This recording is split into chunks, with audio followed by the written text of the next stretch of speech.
So, before we recognize the next interpolator, may tanong lang ako kay Miss Go Waping. So, hindi mo kilala yon ano? Your Honor, unfair naman po para sa akin. Hindi ko po siya kilala at never po ako humingi ng campaign fund entirely. Never po ako humingi ng campaign fund during my campaign period.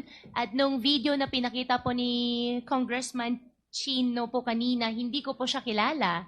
At gusto ko rin po na iparating sa lahat ng kababayan ko at Pilipinas na rin po. Mahal ko pang Pilipinas. Kasi nabanggit dun sa video na you're probably a spy. Hindi po ako spy. So, hindi ka spy.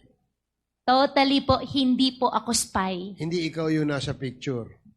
Hindi po ako spy, hindi po ako nasa picture, at hindi rin po, Your Honor, ako yung sinasabi niya. Kasi yung parang pinakita niyang dokumento, I don't know if that is a birth certificate from China, it clearly shows a picture that resembles your feature. Di ba? So, 1, 2, pangalan mo, yung Go Waping. Tapos yung place of birth mo, nakalagay daw doon. Nakalagay, China eh, di ba?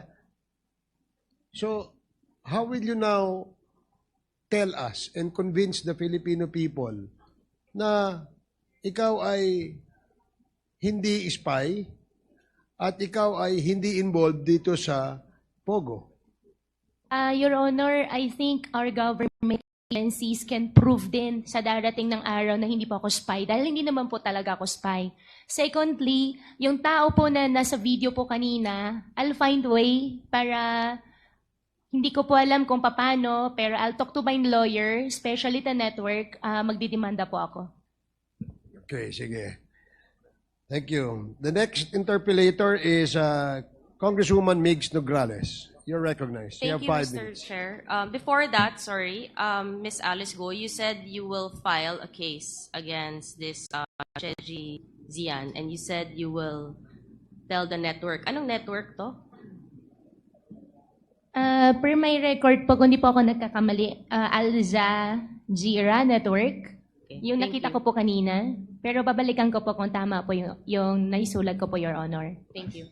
Mr. Chair, I'll go back to some questions in relation to the video. So again, Ms. Alice Go, Mr. Chair, you are denying that you are Chinese spy. Hindi po ako spy. Well, Mr. Chair, wala naman atang spiya na mag-aamin na spiya siya. No.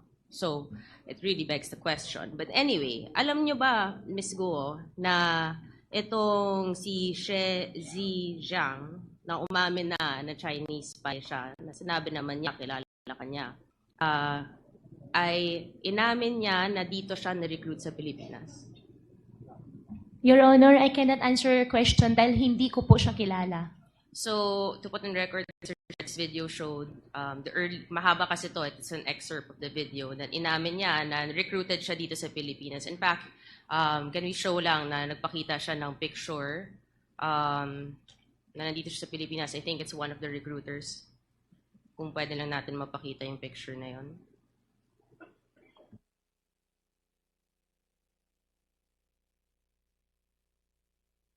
So, ito. Wala kang kilala dito. Sa tatlo po, ni isa po wala po akong kakilala, Your Honor. So, ito, nandito si She Zhejiang when he was the chair na dito siya na-recruit sa Pilipinas as a spy. Baka iisa lang pala ang nagre-recruit sa kanila, hindi natin alam, no? And again, babalik natin doon sa picture na pinakita sa video. Yung next slide, please. And again, you confirm this is not you, Miss Alice Go? Your Honor, hindi po ako yan. This is not you, okay. Ang katanungan ko, Miss God, because you're saying that hindi mo at dedemanda mo, ano naman mabe-benefit din nitong si She Zhejiang to name you?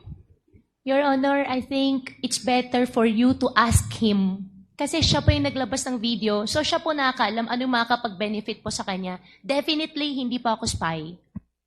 Okay. Relax ka lang. Bakit ka galit? Kasi po, ganun din po yung nangyari last time. Sinasabi po nila spy ako. Mahal ko pong Pilipinas, Filipino po ako, hindi po ako spy. Okay, relax lang. Relax ka lang. Diba? You don't have to be so riled up if you know the truth. Right? So, you categorically will keep denying what Shezi Zhang is saying. Right? He mentions na pinanganak ka sa Fujian, China. And na nanay mo si Lin Wenyi. Allegations po niya yun, Your Honor. And who is Lin Wenyi?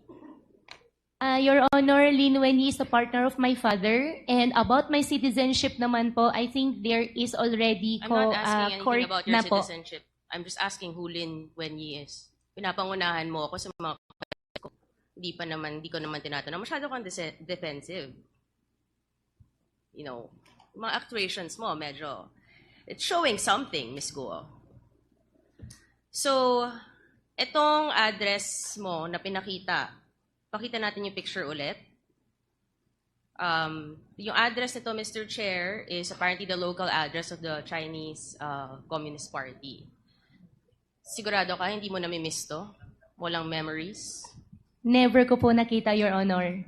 Baka lang, may emotion ngayon eh. Baka lumabas ang emotions mo dito. Your Namimiss Honor, mo. emotional po ako dahil unfair po para sa akin, para sabihan po ako na spy po ako. Okay, I'm asking about your house now. So, ito, Your Honor, that's not my house. okay, this is in Fujian. Balik lang natin sa last hearing na meron pinakita si Congresswoman Luis Trono, yung nagko-congratulate yung people of Fujian sa kanya. So, kung hindi ka taga dito, at mukhang dito naman yung sinasabi nilang bahay nila, bakit naman din? I think we have that, no? That the people of Fujian was congratulating the first mayor na naging mayor dito. Yan. We have a translator here. Do you understand what is written? Yes, this is like congratulating for winning as the mayor. Okay, and then these are the people who prepared this congratulatory page Those are the people, yung mga pangalan. below. Yes po. Okay. Baka kunin natin, Mr. Chair, yung mga pangalan na yan. Yeah, can you please post it again? Yan. Oh. Sino-sino yan? It is from Xinjiang, Jinjing Shen. Yeah, it's an association of the hometown. It's in Jinjing Shen. Which is in Fujian, I think. Yes, it is. Which is basically where what we saw in this video, Mr. Chair, kung saan talaga galing ang si Miss Alice Guo, no? And then itong si Lin Wenyi na tinatanggi naman po ni Miss Alice Guo na hindi mo nanay, no? Which later on, nakakalungkot if she really is your mother, na you're denying your ties to your mother. Sinabi din sa documentary, Mr. Chair, na umalis nga daw siya, sabi ng mga residente doon, na umalis siya towards the end of 2002. From the previous hearings, we have a copy of the special investor resident visa. Yung next slide, please. Yan. Na dependent siya ni Lin Wenyi, galing nga from Fujian. And it was January 12, 2003 na pumasok sila ng Pilipinas. So, you know, the facts seem to be aligned. The documents that we have and we've been seeing seem to be aligned with this video that came out, Mr. Chair, na hindi naman natin alam bakit naman in-name din si Miss Alice Guo na hindi naman, wala naman kinalaman ito sa atin. But apparently, there is that connection, which is scary. We go back to Lin Wenyi, which you have said this is the partner of your father, your Chinese father. Yes, Your Honor. Yes. And you said, naman, na you will only be into business with those you're very close with and those you trust, correct? Yes, Your Honor. Yes, you said that last hearing. And yung lumabas nga yung mga corporations, makita natin, they're about, pakita natin yung almost similar to the table that we showed last hearing or 2 hearings ago. Ito yung mga corporations mo. Ang daming beses lumalabas nga nitong si Lin Wenyi na lahat ng mga kasama sa corporations na yon are actually family members of yours. Your brother, your father, right? And ngayon, nanay niya pala itong Lin Wenyi. So it is a family corporation. So, Miss Alice, itong nangyari dun sa video, meron sinasabing yung Yatay Group. Ito yung company ni Mr. She Zhizang. And actually, itong business ni She Zhizang ay katulad ng mga negosyong tinayo mo sa Bamban, Tarlac. There's a picture eh. Mas magkapareho siya.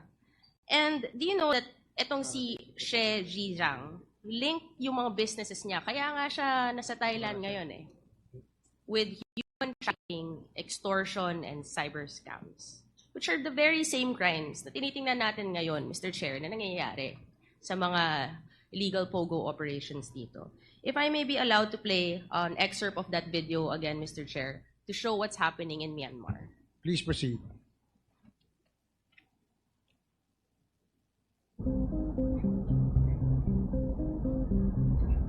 It's one of Asia's most mysterious cities.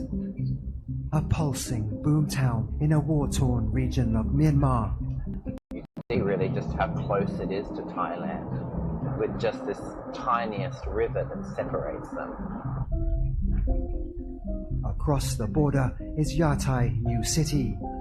Once a sleepy rural town, it's been transformed by vast sums of Chinese money.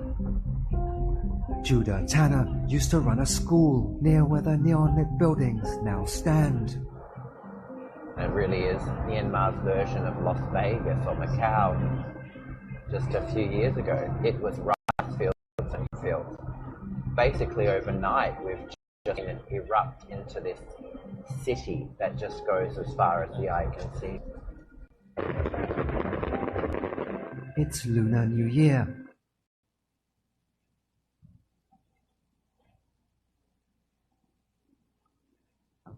So, Mr. Chair, essentially, no, makikita natin may similarity from a rural area, pumasok at nag-expand, nag-build ng mga ganitong front legal businesses na alam naman natin may mga illegalities, which is being found in Myanmar.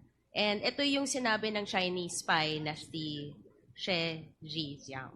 So essentially, Mr. Chair, kung titingnan mo, I may show na lang to this committee para mas madali. Parang ang mga espiya ng China, di lang sa Pilipinas, pati sa Myanmar, we don't know other countries that we can later on discover. Parang may steps sila eh, kung anong gagawin nila. Parang, ito, step 1, pumili ng bansa. Halimbawa, itong Philippines sa atin, Myanmar, Thailand. Step 2, pumili ng lugar na pagtatayuan ng mga industrial complex, which we have seen in Porac, Pampanga, and in Bamban, Tarlac.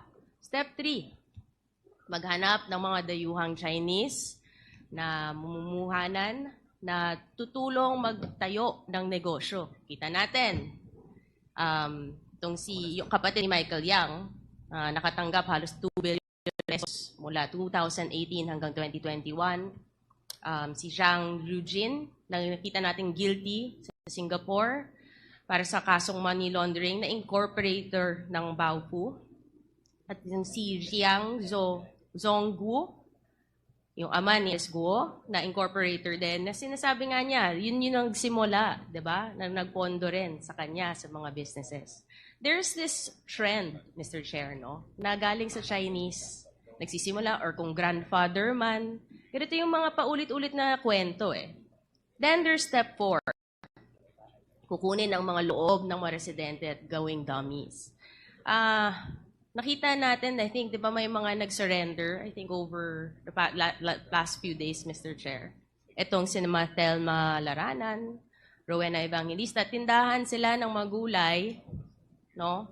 May mga barbecue stall na obviously hindi naman nila kaya mag-incorporate or to give itong mga capital sa mga malalaking negosyo na nag-surrender na ginamit lang sila. I don't know kung paano nila ginawa ito. Sakno nila yung loob ng mga residente kasi syempre may mga pangangailangan siguro at hindi naman nila iniisip kung ano yung magiging repercussions. Then there's step 5 na maghahanap ng makapangyarihan na tao na may pera at impluwensya sa gobyerno na alam natin na tinatanungan natin na ngayon hindi na natin makita, Mr. Chair, ang dating presidential spokesperson na kita natin. Tinulungan niya, bigyan ng permit, ang mga pogo, known personality who's the lawyer and owns several properties connected to what we have been seeing the past few hearings. Then there's step 6, mag-incorporate na ng mga kumpanyang mukhang legitimate sa una. Diba? Nabigyan na natin ng lisensya itong Hongshen. And then na-raid yung Baofu compound. Yung Lucky South 99 nagsimula as a BPO, sa BPO at real estate industry. Ngunit inamend na yung AOI niya noong February, doon na pumasok yung POGO. So they can start operating in the guise of a legitimate business na mamaya magiging illegal naman. Then there is the next step, magkakaroon nga ng corporate layering na. At nakikita natin sa mga different corporations like Baofu, itong mga corporation ng mga Yangs, itong mga corporations nila Miss Alice Guo. Nakita natin sa Matrix today, there are so many corporate layers na pag tinignan mo, it all ties back to two personalities who are here. Actually, 3 personalities who are here na magkakasabwat, Mr. Chair. And of course, step 8. Then dito na, pag nangyari na itong lahat, magkakaroon na ng illegal na gawain na may mga human trafficking, money laundering, illegal gambling, love scams, tax evasions, at iba pa. You know, Mr. Chair, nakakalungkot. So ito, titingnan natin, steps 1 to 8. Mukhang ito ang, kumbaga, standard siguro nila or mission order ng mga espiya na to. Na nakakalungkot na pumasok sila ng Pilipinas. Pinayagan silang pumasok ng Pilipinas dahil bawal sa kanilang bansa itong mga gambling, offshore, pumasok ang China dito. They took advantage of our country, our laws, our citizens, our resources, Mr. Chair. Nakakatakot dahil hindi to one-sided. Lahat ng mga steps na to, mangyayari lang at pupunta sa next step kung pinayagan to ng gobyerno. There are steps and there are processes. At sinabi ni Maligo na our government agencies can prove naman daw. Diba? Kasi alam niya, hindi naman gagalaw to, hindi mangyayari to kung walang approval ng mga government agencies. So paano to nakalusot, Mr. Chair? Yung tinitingnan natin. Kaya natin ginagawa to. Yung government ng Pilipinas natin, paano nangyari to? Para nakapasok ang China dito? Paano ka nakalusot ang isang Chinese spy dito? At malala, paano naging parte ang isang Chinese spy sa gobyerno natin na binoto ng mga Pilipino? Paano nangyari ito? Sino ang pumayag na mangyari ito? Akala ko ba, Mr. Chair, diba the Philippines is not for sale? Yun yung sinasabi. Baka kaya naman palang the Philippines is not for sale dahil siguro as early as 2017, ay nagsimula tong lahat ay mukhang nabenta ng Pilipinas. So sino ba ang nagbenta ng Pilipinas sa China? Yun lang po, Mr. Chair. And I will end again to Ms. Alice Guo with the message of your fellow Chinese spy to you. So sana medyo matauhan ka ng konti. Can we just play that message na lang po? Yung part lang po ng message ng dun sa video. The last part. Yes, the last Can part. you fast forward to the last part? Yung statement. 我接收到很多这个中国公安部和“一带一路”的这个机密啊，一些事情呢还和最高层那边呢有关系。我被送回中国一定会遭到灭口。 Sa last part po. Wang Fugui met Sher in prison and says he witnessed an attempted attack on him. 6起 Sa last part lang po, yung message po ni Xie Zhijiang. 我接收到很多这个中国广安部和“一带一路”的这个机密啊，一些事情呢还和 Sige po, yung sasabihin ko na lang kung nagkakaroon ng technical difficulties, hindi ko masasabi in Chinese, baka kasi mas makarelate sila eh, Mr. Chair, sayang, di ba? Pero, But there was a English translation Yes. sa baba eh. oo. Nasa last part kasi siya eh. Ayan, ayan. Ayan po. In She's dossier. They say Guo was born here and only moved away towards the end of 2002. She says he has a message for the former mayor. 郭还挺生活是不可信的。我们两个你看一下，曾经都为这个国安部卖命，你看看我的下场。要想不被灭口呢，就把真相呢也告诉全世界。 China's Ministry of State Security did not respond to our requests for comment. Thank you. Neither did Alice Guo Huaping. So, Mr. Chair, I end my interpellation with that. Thank you. Okay,